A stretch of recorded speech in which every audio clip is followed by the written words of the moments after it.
Whoa, we just saw that. The Battle of the Bastards, Father's Day, June 19th, 2016. My name is Jacques Morel, and you're watching the HuffPost Entertainment Game of Thrones wrap-up show. To my left is Tiara Chiara-Monte, our master of whisperers, and she's also going to make us a fantastic cocktail and has a theory today that says that the Game of Thrones map, which we are looking at right now, is more alike to Europe, or it's the whole theme in general is more alike to Europe than we thought. I am very, very interested in seeing that. And to my right is Lee Blickley. Welcome back. Thank Hope you're you. doing well. Not after that. Yeah, I know. After today's episode, we're going to be ranking the top 4 battles in Game of Thrones. We are guaranteed one every single season, and we've had some fantastic ones. But before we get into today's, let's make sure you guys are voting. Use hashtag #TheWall, one word, if you think the Wall was best. This is for Watchers on the Wall, when Jon Snow was valiantly defending against Mance Rayder. Right here, hashtag Blackwater, when Tyrion's quick thinking saved the Lannisters and pretty much everyone else in King's Landing, and he didn't get anything for it. And then we have hashtag Bastard Bowl. We were going to just make this hashtag Bastard, but Bastard Bowl was too good of alliteration to pass up. And that's for today's battle. And hashtag Hard Home, which was the most terrifying battle when they simultaneously brought back thousands of wildlings who had just perished. Yep. They still stunk. They hadn't been evil. They haven't been decomposed yet. So please use these hashtags to vote for your favorite ones. We'll bring this up again just in case you guys are just tuning in. So, Tiara, where should we start? I'm thinking we just saw one of the best battles in Game of Thrones. Who was your MVP of today's fight? Absolutely. It had to be Wan for me. That giant, first of all, was the first to come to Jon's defense when it came to fighting in it, and unfortunately lost his life in it. It was kind of heartbreaking because, you know, he's the last of his kind. Maybe there's more beyond the wall, but he fought so valiantly when that fucking crowd of, like, shields and spears came. He was just like, screw this shit. Yeah, ripping them apart. I'm just gonna, I can get through a wall. But such great battle strategy on Ramsay's part. Yeah. I was really, we all know that he's a trickster, but like, I was so impressed with his general battle strategy and Jon's lack of foresight. If it weren't for Sansa, Jon would have just been smothered to death. Oh, totally. And please give us your comments. Tiara's going to be reading off. Do we have anything to start so far? So many things. Oh my God, how can I sleep after this episode, says Livia. So true. Maria says, man, what an epic episode. Loved it. Christina, one word, epic. And Theo said, they gave us a happy ending this episode. What awful thing are they going to do in the finale? I know. Please leave us. Who was your MVP of tonight's battle? I'm still currently, as we speak, following Game 7 of the Cavs. That's where Bill Bradley is right now. Lee, who was your MVP of tonight's battle? Oh, guys, this battle for me, although she did not fight, Sansa is the MVP for me because without her, or Coach of the Year. Yeah, like literally without her without her knowing what kind of person Ramsay is. The Veil would have never come to save the day. And like we said, the Veil was kind of like the Riders of Rohan and Gandalf and Lord of the Rings when you were like, 100%. we know it's going to happen, but we weren't sure with Game of Thrones because you never know if they're going to give us that happy ending. But they did. And it was like the best feeling because who wants to watch Jon Snow be like literally smothered to death? And the film work on this episode was fantastic. Especially that overhead shot where we saw them fully enveloped. Yes. Like, how breathtaking was that when we It literally just took saw my it? breath because I was like, I'm going to pass out. It made you super overwhelmed and very emotional. I think it really gave you an idea of what war is actually like. I mean, the piles of bodies. I mean, this is something that battles aren't fought like this anymore, but that's how they were back then. Now that it's fought with drones, but that's a whole other story. And Juan actually agrees with you. He says Sansa wins 2016 Savage of the Year. Yeah. She's like her mother. Like, it's so amazing to see Sansa finally, like, become who we all knew she could be. She's had, like, such a horrible run on the show, and this season she's, like, kicking ass. Can you just break down really quickly Sophie Turner's season? Like, when we started, she said that she was going to be a BAB for this season, and then now she has totally lived up to that and even more. I know. Could we even remember, like, when she escaped with Reek? Yeah, with Reek, who is now Theon again. Who is now Theon.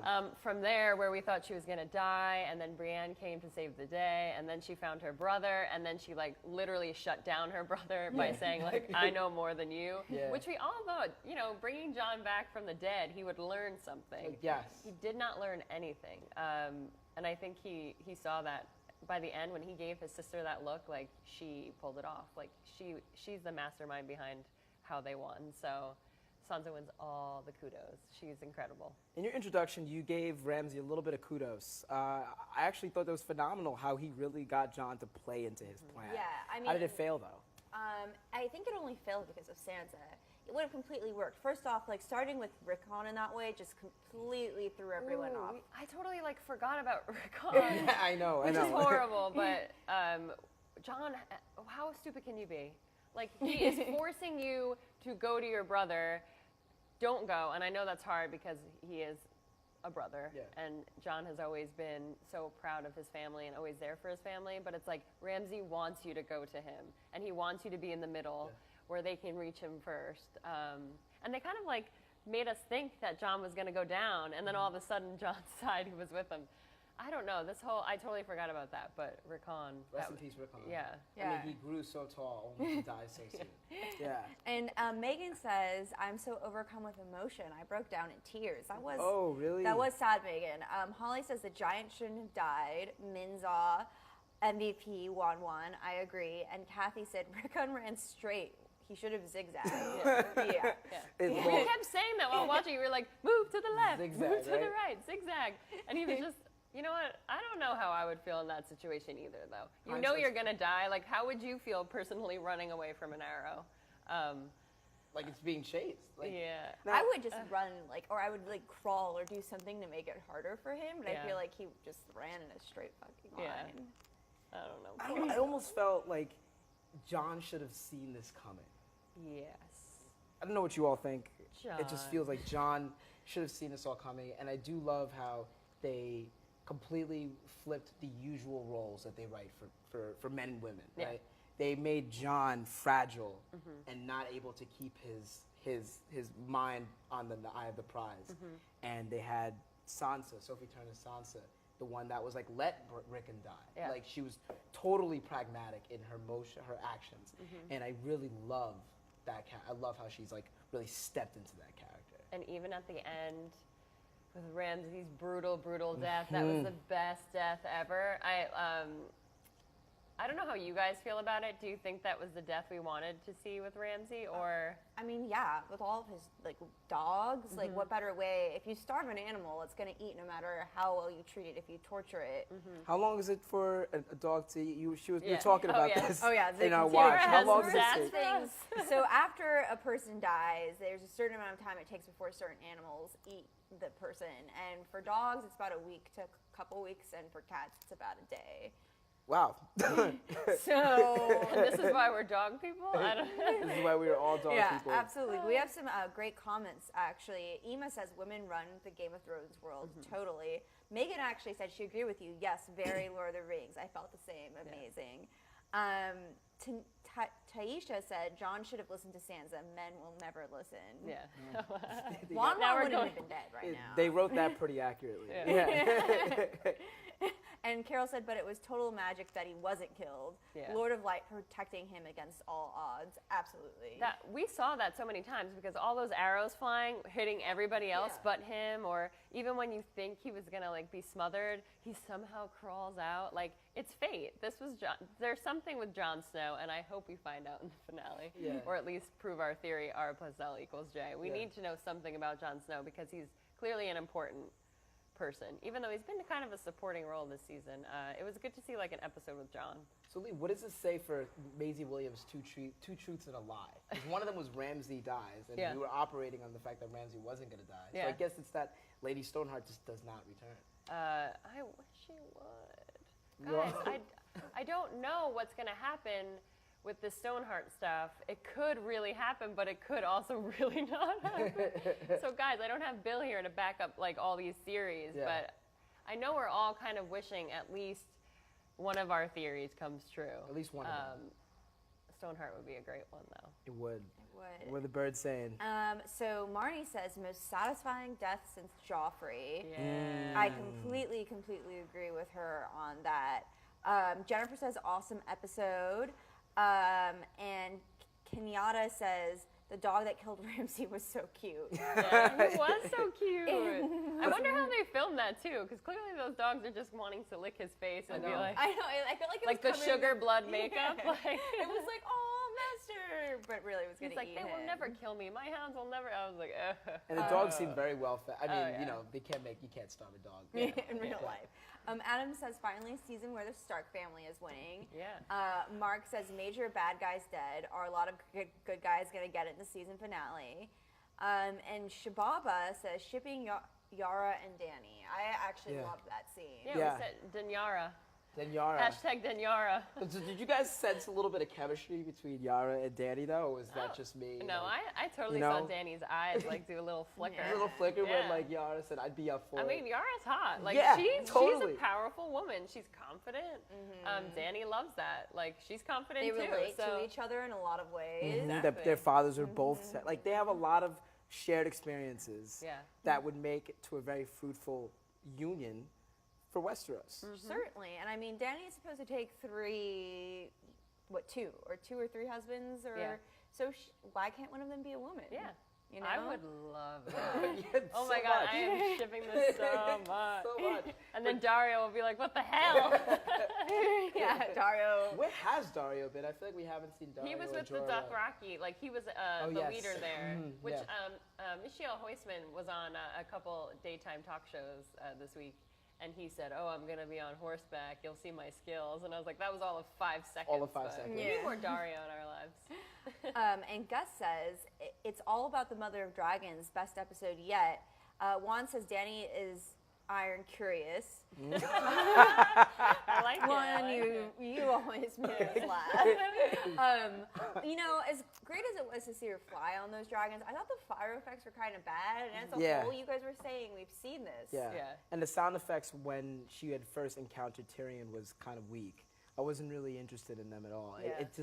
It just seemed like they were on a soundstage. I mean, they were on a soundstage, but like it just really felt kind of fake in a way. But it was interesting to see the battle of rhetoric between Tyrion and Daenerys. Yeah. Like, she literally came back. She left Tyrion like, okay, here's my kid, and then she comes back, and the kid has a face tattoo. It's like, what are you doing? I let you Tyrion's babysit. not the best babysitter. No, Let's just say that. he totally isn't the best Yeah. babysitter. And then, like, boom, all this happens. Really quickly, we're going to be ranking our best Game of Thrones fight scenes. Well, not fight scenes, battle scenes. So use hashtag The Wall, hashtag Blackwater for Blackwater Bay, hashtag Bastard Bowl, because how could you not love this name? And hashtag Hard Home. So keep throwing your votes in there. Please keep voting. Keep them up, keep them up, keep them up. So, like, honestly, it was the first time we saw the dragons being used for, like, war. Can you explain why the size disparity between Drogon and his two brothers? Well, I mean, to begin with, Drogon has always been the biggest one, which is actually very interesting because when the Targaryens first came, the black one was the favorite and the biggest as well. Secondly, Drogon's been out in the wild, been able to eat, been able to grow. I mean, I'm assuming dragons are kind of like some lizards and snakes where the size of their cage dictates how big they get, maybe. So because they were like basically like kept it inside, they only got as big to the space they had. Also, they just probably weren't very well fed. I can't imagine people really enjoyed bringing them goats. Yeah. So yeah, I think that's why. I also just think Drogon is our favorite. He's the biggest, you know. It just is what it is. It was cool to see all three of them together. Yeah. We haven't seen that yet. I mean, we've seen so many freaking dragon scenes, though. Like, I love the dragons, don't get me wrong. But it's every time Daenerys needs, like, to prove her worth, she's like, I am taking over. And Drogon just comes and she rides him. And then poorly CGI dragon. Yeah. Like her, like, straddling like- it. Yeah. That's the only aspect of it is, like, of course she's going to win because she has her dragons. I don't know if you guys disagree with me, but I want to see, I wish I could just see Daenerys without her dragons sometimes and see how she could prove herself then. It's very dragon reliant. I feel like it's like Jaime, how he was always reliant on being the best swordsman in Westeros. He never had to use strategy, and that's Daenerys. Like, she doesn't really have to use strategy or try to think. I think she could honestly be a terror eventually. Yeah, what Bill had said every in time that- she's in trouble, it's like she Boom. can get out of it very easily. Yeah. And the So- same thing, because when Tyrion asked her, do you have a plan? And she immediately went on how she was going to scorch the earth with these people.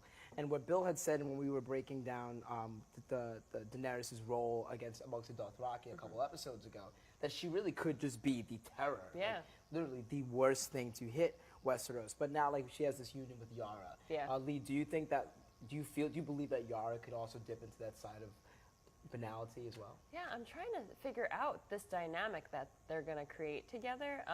We were talking a little bit about now that Ramsay Bolton's dead, like who's going to be the villain. It could be Daenerys and Yara, and the Greyjoy is kind of pulling that, but it also could be Euron on the other side of the Greyjoy team, who's definitely going to come out as a villain. But we're going to need to replace that role because, you know, we all hate to hate somebody. But I could see Yara and Daenerys teaming up in a good way. Tyrion's been a little like under the radar, and he's not really helping Daenerys out too much. So maybe Yara could bring a new perspective. I don't know. I'm digging it. Like I said, I'm digging this partnership, but I'm not sure how Tyrion's going to fit into that. It's been an interesting shift for this season because you went from loving Jon Snow and loving Tyrion to them actually really becoming secondary seasons and women coming to the rise. And we have some just great comments. Adriana says Daenerys is going to be just like her father. Maria says Tyrion is the voice of reason. Teresa says, love that Tyrion unchained the two dragons and they finally got to fly free with the mother of dragons. Do you feel that we've gotten, the main characters have gotten a little safe? I feel like there was a period where actually up until this episode where you were really worried when they were going to kill off a main character. Yeah. And this season they had a couple, but they haven't really knocked anybody off huge. And I thought that this episode, the Bastard Bowl, had a really big chance of it. Do you feel like it's gotten a little safe? Yeah, I mean, we were even talking during the episode, like, are they going to kill Jon Snow again? Yeah. And we weren't really, like, upset about it, which is, like, that proves to all of us, like, we were devastated when Jon Snow died last season. But this season, he's kind of a supporting role. And you could see, like, maybe this was the reason he came back. But I thought he was going to die. But like our commenters are saying, like, something's going to happen next episode because the good can't always prevail, as we know in Game of Thrones. And Fred actually said, I'm so worried about Cersei next week, and Joe said Arya going to kill Cersei. So I could see that being a surprising kill of someone like Cersei or Jaime. But he said that Arya was going to kill Cersei. Yeah. Now, I think, was it you when we were watching in the previews, you were saying that I think Arya's going to kill Walder Frey next week. I don't know who. It was. Yeah. I think so. I mean, we have to see Arya. That's her final kill. Like, he was on her list. And I want to see Arya prove, like, she's like Sansa and Jon, and she's a Stark, and she can fucking take Westeros, too. So I hope she kills Walder Frey. We hate the Freys. You know, Sansa got a Bolton, and we need to get a Frey and finally avenge the Red. I mean, he has so many wives; they need to be freed. Yeah. Like, let's be real. He's the Gilly would be happy. He's the Craster below the wall. Yeah, exactly. And we have some more great comments. Anne actually asks us, "Is Baelish a good guy now?"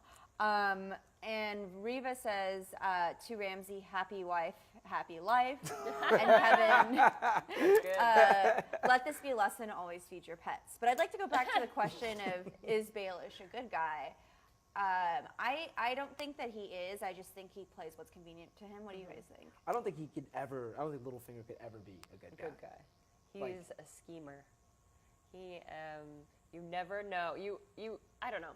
For me, I'm like, oh, look, he's saving Sansa. He's saving the day. And then next week he'll do something and, like, backstab her. But he does have a sweet spot or a soft spot for Sansa. Yes.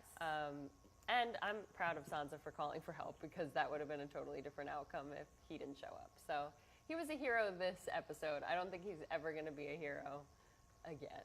I just feel like I just think they've given us so little of Peter Baelish, and it's disappointing because I love how his actor plays him. And is great. It has this whole season has seemed like they're just trying to rush to an end. Like, they're really just trying to button everything up to set us up for the next 13 episodes of, which should seemingly most likely be chaos. Yeah. Yeah. I mean, I think that Peter is just playing the longest game ever to get laid. The game of lay. Yeah. The game of friend zone. Right? Yeah. Yeah. So Tiara, every week we have a theory. Our usual theorist, Bill Bradley, is currently watching the Cavs. For an update, if you guys are tuning into us, it is currently 89 with 2 Holy minutes and 32 crap. seconds. I know, right? And we're sitting here talking about Game of Thrones. I know. I've been like refreshing on my computer, you Yeah. guys. I am for Golden State. He's for the Cavs. I'm for the Cavs. Lee, who are you for? I'm for Game of Thrones. That's why I'm here. And that's why you're here. So thank you. Tell us about this theory, which you actually designed. Yeah. Take us all the way through this. This is really fantastic. Absolutely. Well, you guys, I worked for a while as a graphic designer before doing video at HuffPost, and about a year ago we made this map. Please look it up online. There is a great detailed explanation written by one of our old writers who was a European history major in college. So there's like, if you have any questions about who is what country, please search the article, Westeros Europe. Okay, so let's just go down to the breakthrough. I'm going to go through a few of my favorites. There's a lot of countries here. We're not going to have time to cover them all. So first off, how is Westeros Europe? George has said on multiple occasions that Game of Thrones is kind of based off of the War of the Roses and a few other loose things that have happened in European history. And actually, if you look at this map as a whole, it looks a lot like the UK if you include Scotland. They are very similar. However, obviously Westeros is much larger than the UK and has a few more cultures than what would be in the UK too.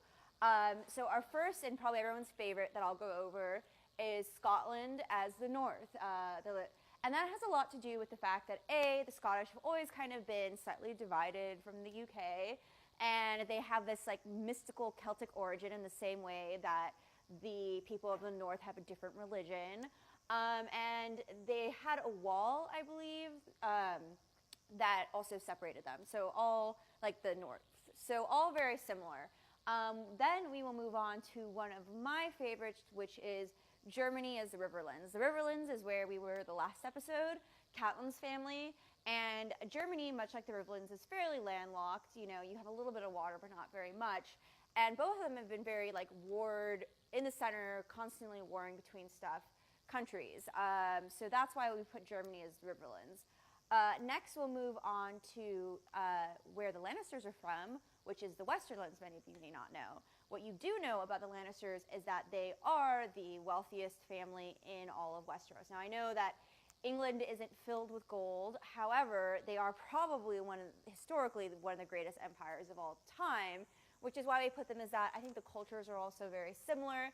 And Lannisport, which I believe is somewhere right here, is the biggest trading port in all of Westeros. So very similar to Europe, where they have big port cultures.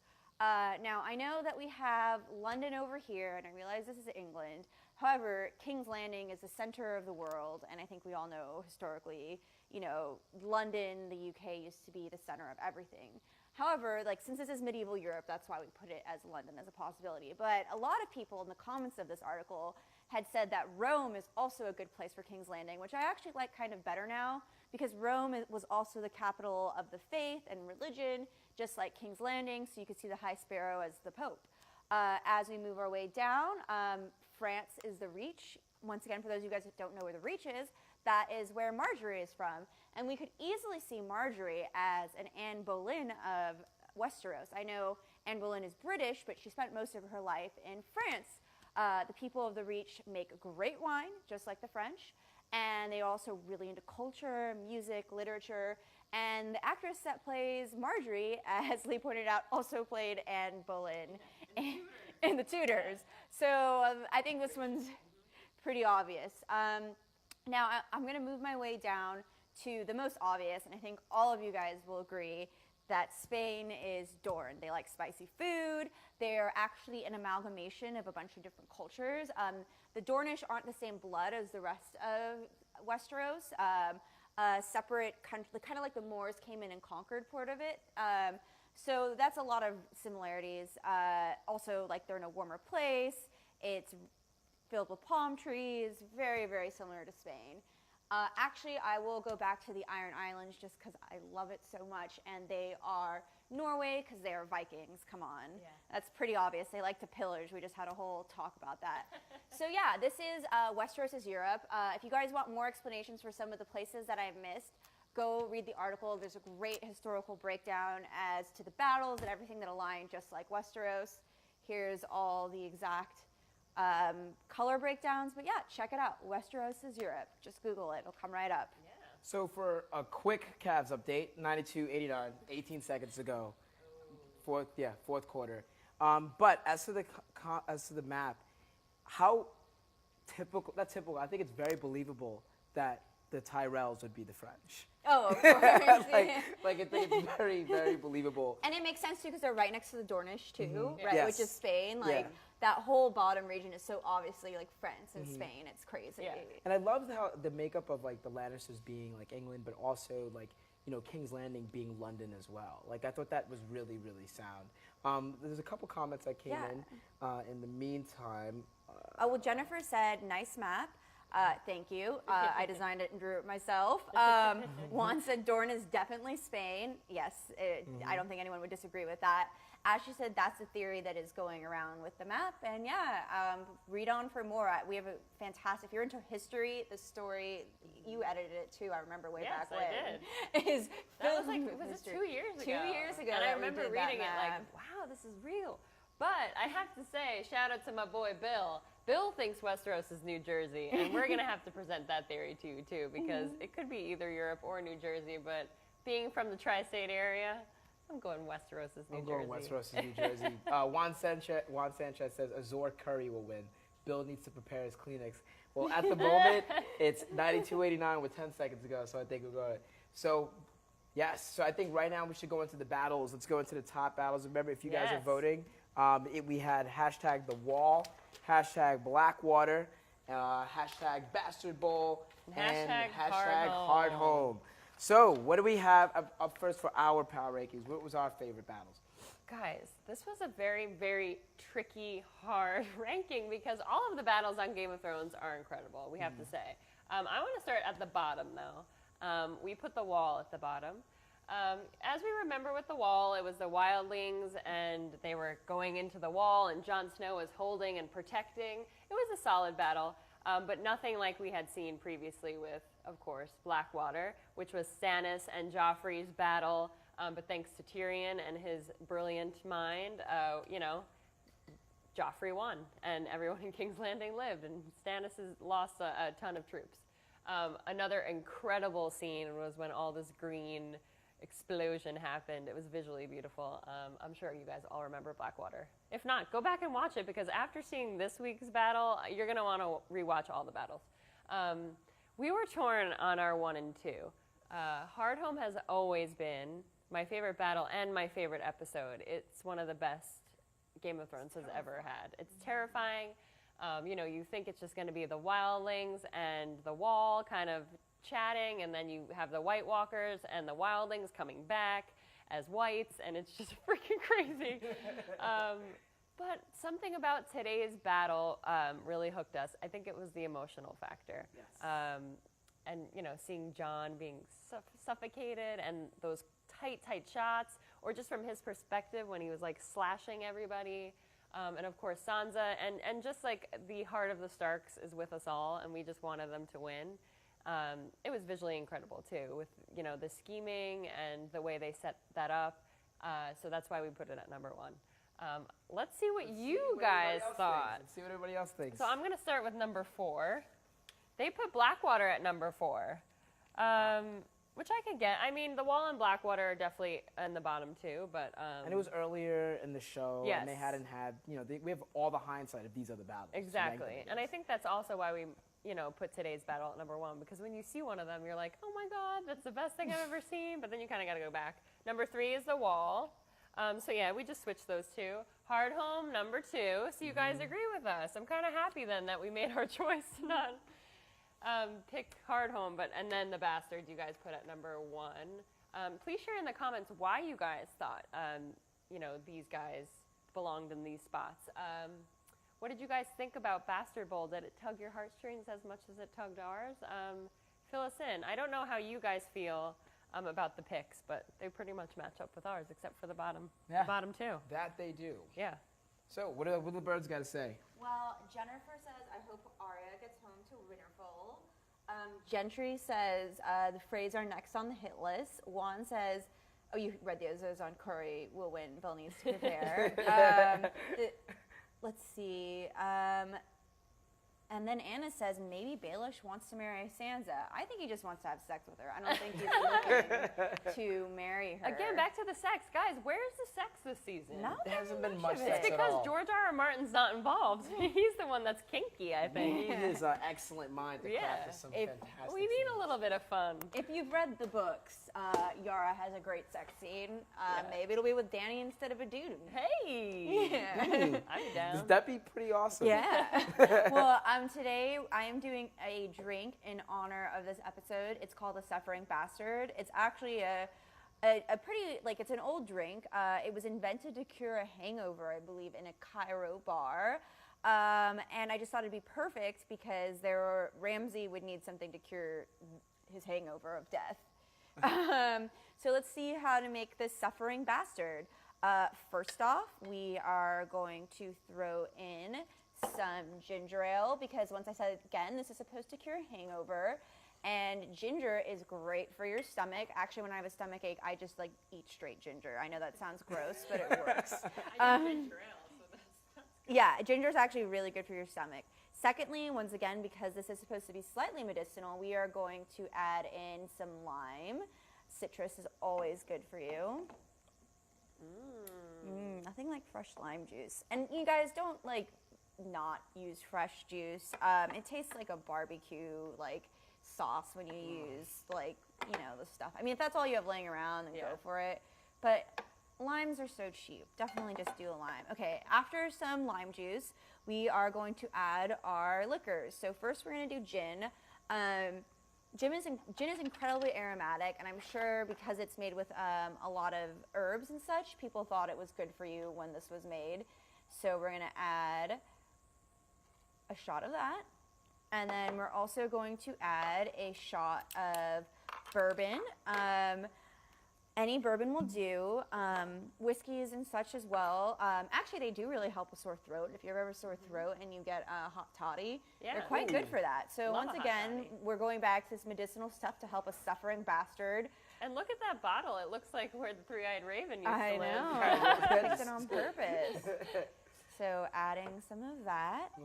Touch it and go into time travel paradox. And finally, once again, we're going back to how alcohols and stuff used to be thought to be kind of medicinal. We are going to add some bitters. Now, bitters are normally brown, but we have these red ones for blood. Once again, lots of herbs and aromatics, and these traveling salesmen used to sell them around to make you feel better.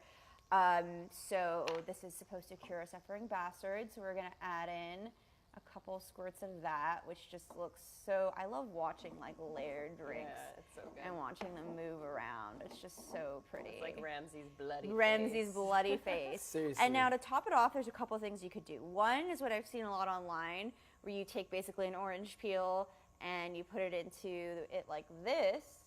Or what I think may be a little prettier, though, however, I think, nope. You could also set that on top, but this orange is just way too big for that. So we will go with that on top like this, and that Beautiful. is your suffering bastard. Would you guys like to have a taste? Yeah.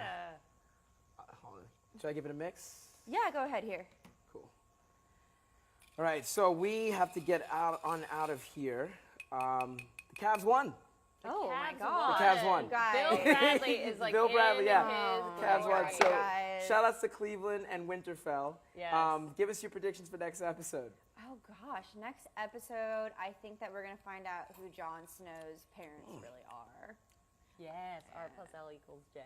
Guys, it smells like delicious. I'm thinking that we finally get Tommen and Marjorie sexy. Screw it. All right? It's the last one. Might as well wish for something. I'm thinking we see Arya Back in Westeros. finally make it back to Westeros and maybe kill Walder Frey. Come on, girl, you can do it.